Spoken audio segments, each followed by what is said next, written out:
Halo teman-teman, ini nih skema atau apa ya? Pokoknya rumah idamanku tuh yang kayak gini. Jadi ini yang kotak ini rumahnya ya teman-teman. Terus di atasnya ini dicor. Jadi digunakan untuk menanam juga tanaman budidaya.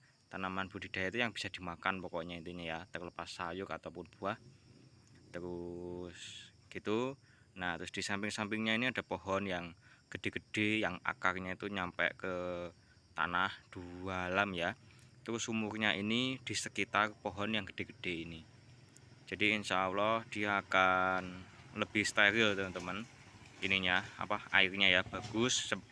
Pokoknya disetting seperti pegunungan gitu ya teman-teman.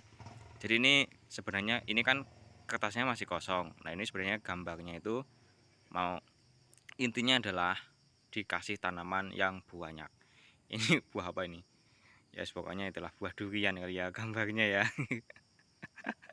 Pokoknya tanaman yang bisa tumbuh besar.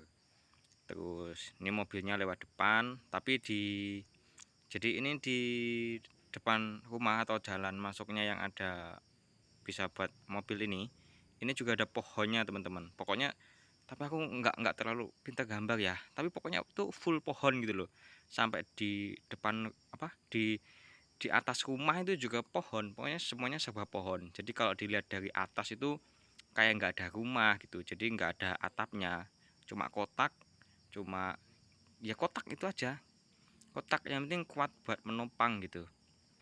Atau bisa juga pohonnya dari bawah kayak gini ya. Dari bawah tapi anggur. Jadi merambat naik ke atas, terus di atas atap ini rambatannya jadinya luas banget gitu dan bikin sejuk lah gitu teman-teman. Terus untuk pembuangan untuk kayak septic tank dan sebagainya itu taruhnya jauh dari sumur teman-teman nih ya. Sumurnya di sini, septic tanknya di sini, minimal 25 meter. Nah, septic tank ataupun tempat sampah ini dalam biar nggak cepet habis gitu ya. Kalau bahasa Jawanya atau bahasa di Blitarnya itu namanya apa namanya? Jogelangan teman-teman ya. Wis opolah itu namanya. Nah, ini kalau septic tank sebenarnya aku pengennya malah dibikin kolam lele teman-teman. Jadi pasti kotorannya nanti kan juga dimakan ikan. Nah, airnya buat nyiram ini pohon pisang, terus pohon apa ya ini ya, pohon cabai lah dan macam-macam. Intinya kayak gitu. Kalau misalkan rumput dan lain-lain itu sebenarnya cukup disabit, ditaruh aja di bawah pohon pisang, nanti juga dimakan sama pohon pisang itu rumput setelah jadi tanah ya. Terus disiram sama air. Nah airnya ini ya air dari apa namanya itu kamar mandi lah, termasuk air dari toilet ya. Buat kocok itu bagus banget gitu. Terus jadi kan malah nggak mencemari air tanah kan teman-teman kalau ditampung seperti ini. Terus begitu kan nggak penuh-penuh ya kalau air di kolam yang ada pokoknya pembuangannya itu loh.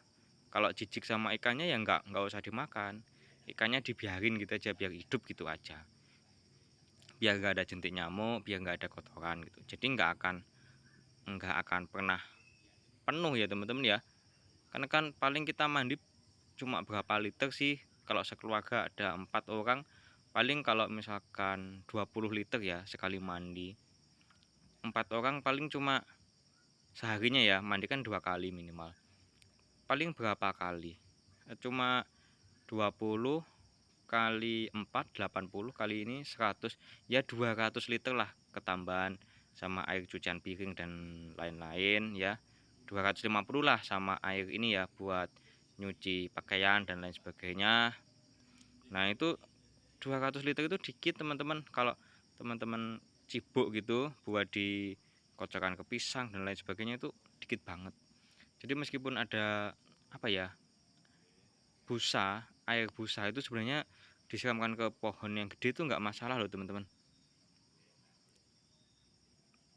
Lawang air sabun itu kalau masuk ke sungai, sungainya diem, itu sungainya jadi penuh alga, artinya kayak jadi pupuk gitu loh kalau terurai itu.